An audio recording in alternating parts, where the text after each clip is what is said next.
আসসালামু আলাইকুম। আজকে আমরা ভেক্টর ক্যালকুলাস নিয়ে আলোচনা শুরু করব। ভেক্টর ক্যালকুলাস আলোচনা করার জন্য আমাদের কয়েকটা জিনিস আগে থেকে জানতে হবে। একটা হচ্ছে পজিশন ভেক্টর সম্পর্কে আমাদের জানতে হবে। পজিশন ভেক্টরকে আমরা আর ভেক্টর দিয়ে প্রকাশ করি। এটা হচ্ছে কোন একটা অবজেক্টের পজিশনকে প্রকাশ করে। কোন একটা অবজেক্টের পজিশনকে আমরা ভেক্টর দিয়ে প্রকাশ করি। তো সেটাকে আমরা কোন একটা ত্রিমাত্রিক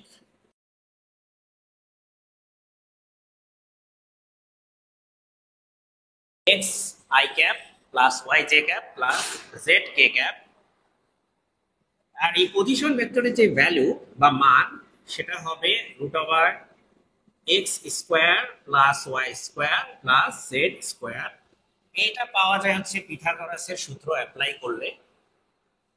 আরেকটা জিনিস আমাদের দরকার, সেটা হচ্ছে ডেল্টা অপারেটর বা ডেল অপারেটর। এটাকে আরেকটা নামে আমরা ডাকি, এটার নাম হচ্ছে ভেক্টর ডিফারেন্সিয়াল অপারেটর।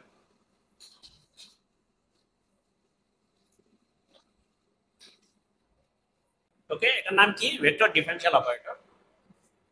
এটাকে আমরা এভাবে প্রকাশ করি। অনেকে এটার উপর ভেক্টর সাইন দেয়, অনেকে দেয় না। না দিলেও চলবে, যেহেতু আমরা এটা অনেক ফ্রিকোয়েন্টলি ইউজ করি ভেক্টর ক্যালকুলাসে, তাই এটার উপর ভেক্টর সাইন দেওয়াটা ম্যান্ডেটরি না। আর এটাকে আমরা ডিফাইন করি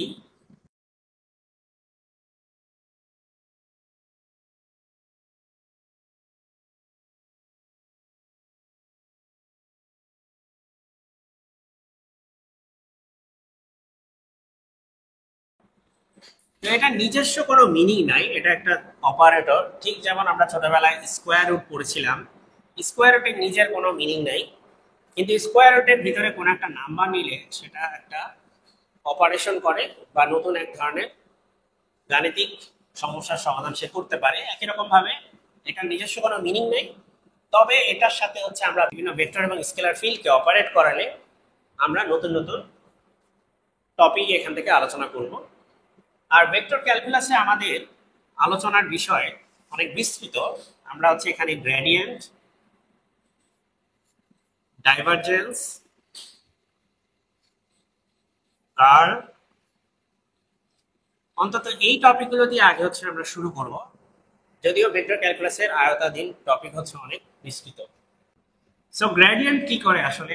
গ্রেডিয়েন্ট হচ্ছে ওই যে একটু আগে আমরা ডেল্টা অপারেটর নিয়ে আলোচনা করলাম, সেই ডেল্টা অপারেটর ফাই নামক একটা ফিল্ডের উপর কাজ করে। এই ফাই ফিল্ডটা হচ্ছে একটা স্কেলার ফিল্ড। যদি ডেল্টা অপারেটর একটা স্কেলার ফিল্ডের উপর কাজ করে একটা নতুন ভেক্টর ফিল্ড তৈরি করে, এখান থেকে তৈরি হবে একটা ভেক্টর ফিল্ড, তাহলে এই টপিকটা তখন আমরা বলি এটা হচ্ছে গ্রেডিয়েন্ট। গ্রেডিয়েন্টটা যেটা করে যে ডেল্টা অপারেটর ফাই নামক একটা স্কেলার ফিল্ডের উপর কাজ করে। উদাহরণস্বরূপ ধরো এটা একটা রুম, হ্যাঁ, এই রুমের ভিতরে গ্যাস পার্টিকেল আছে। গ্যাস পার্টিকেল, এই যে গ্যাস পার্টিকেল গুলো তাদের এক এক জায়গায় ডেনসিটি এক এক রকম। গ্যাস পার্টিকেল গুলোর এক এক জায়গায় ডেনসিটি হচ্ছে এক এক রকম। এখন এই ডেনসিটি জিনিসটা কি বলো দেখি? এটা কি স্কেলার নাকি ভেক্টর? ঘনত্ব, ডেনসিটি হচ্ছে স্কেলার, তাই না? এটা একটা স্কেলার কোয়ান্টিটি।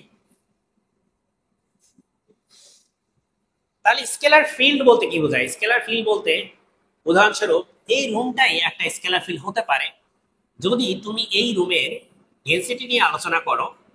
তখন এই রুমটাকে তুমি বলতে পারো রুমটা হচ্ছে একটা স্কেলার ফিল্ড। ঠিক আছে, এই রুমটাই তখন হয়ে যাবে তোমার একটা স্কেলার ফিল্ড।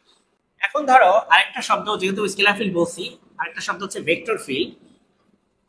ভেক্টর ফিল্ড হচ্ছে ধরো এই রুমের পার্টিকেল গুলার ভেলোসিটি নিয়ে তুমি আলোচনা করতেছো, ভেলোসিটি, তখন এই সেম রুমকে তুমি কনসিডার করতে পারো এটা হচ্ছে একটা ভেক্টর ফিল্ড।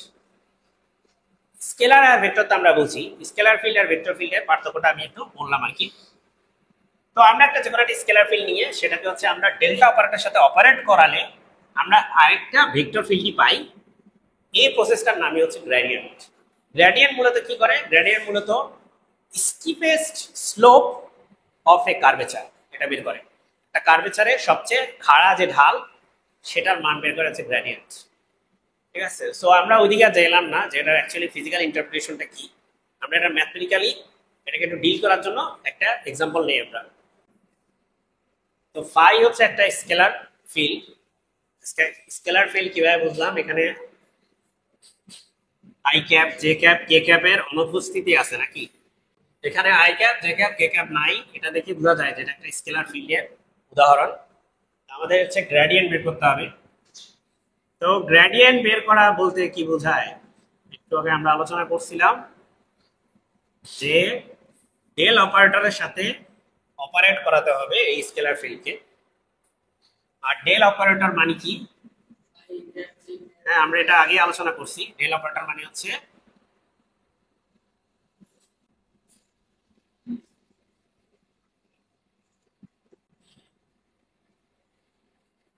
এটা হচ্ছে ডেল অপারেটর, তার সাথে হচ্ছে ফাইকে আমরা অপারেট করাবো।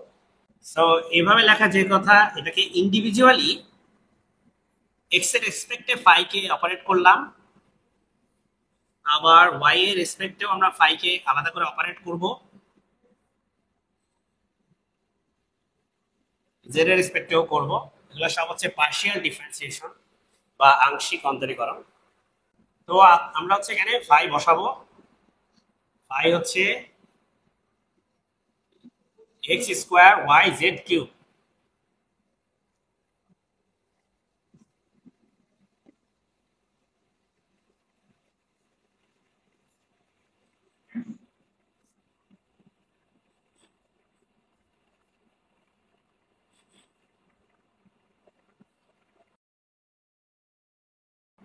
তো এখন আমরা এক্স এর রেসপেক্টে পার্শিয়াল ডিফারেন্সিয়েশন করলে ওয়াই আর জেড কিউব এটা হচ্ছে কনস্ট্যান্ট, তাই এটা হচ্ছে বাহিরে চলে আসবে। এক্স স্কোয়ারের পার্শিয়াল ডিফারেন্সিয়েশন হচ্ছে 2x। সিমিলারলি এখানে এক্স স্কোয়ার জেড কিউব এটা হচ্ছে কনস্ট্যান্ট, ওয়াই এর রেসপেক্টে ওয়াই এর ডিফারেন্সিয়েশন হচ্ছে 1। এখানে হচ্ছে জেড কিউব ছাড়া বাকি যে এক্স স্কোয়ার আর ওয়াই আছে এটা কনস্ট্যান্ট, আর জেড কিউবের ডিফারেন্সিয়েশন হচ্ছে 3z স্কোয়ার। ওয়েল, এটাকে কাজ শেষ, আমরা জাস্ট হচ্ছে রিয়ারেঞ্জ করে লিখবো। এটা হবে 2x y z cube i cap plus x square z cube j cap plus x square 3x square y z square k cap. এটা হচ্ছে আমাদের এই গ্রেডিয়েন্টের মান। সবাইকে ধন্যবাদ অনেক ধৈর্য সহকারে ভিডিওটি দেখার জন্য।